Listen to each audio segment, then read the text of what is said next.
We're going to start with some more fallout for President Biden following Thursday's disastrous debate performance, as calls are growing for him to get out of the presidential race, even from his own party. Morgan McKay joins us now to talk about what is next for Biden. Morgan, we are seeing it. The rug slowly being pulled out from under the president's feet, especially you're starting with Lloyd Doggett, the first Texas lawmaker, the first Democratic member of Congress to call for Biden to drop out. This is just the beginning, I'm assuming. Yes, Bianca, President Joe Biden has a tough job ahead of him today, trying to convince Democratic governors traveling up to Washington, both in person and virtually, that he's ready for another 4 years. But this comes as numerous reports say that Biden has been silent since the debate, hasn't really spoken to Democratic leaders. He reportedly hasn't even called Senate Majority Leader Chuck Schumer. And it's never a good sign when you even have someone like former House Speaker Nancy Pelosi saying that asking questions about Biden's health is a legitimate question. Now, like you mentioned, Texas Representative Lloyd Doggett, being the first elected Democrat, now asking Biden to step aside. Here he is on CNN.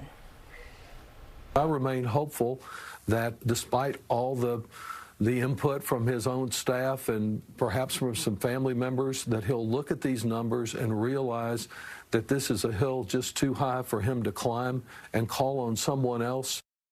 Oof, harsh words there. Exactly, and just 5 months until the election, so time is running out. You said he's going to be there to try to convince Democratic governors to elect him for another 4 years.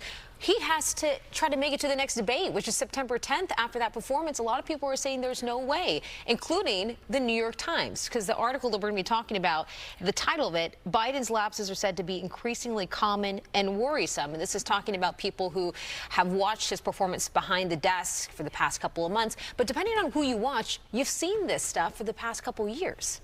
Yes, so this article was extremely concerning, and a lot of people are talking about it today.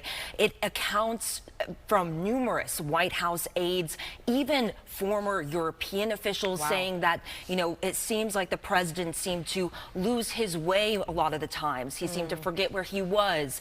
He did sort of the open mouth stare off into the distance like we saw in the debates.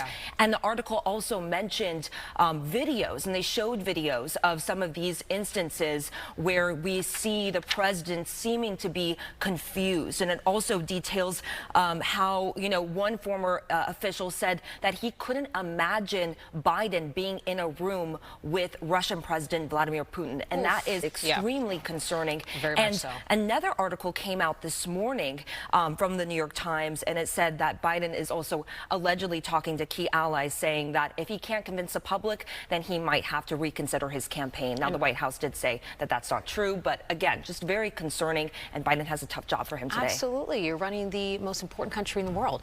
I wish we had more time, but we need to talk about replacements soon, and there's a couple of names being thrown in the mix, including Kamala Harris. So we'll chat with you about that next time. Thanks.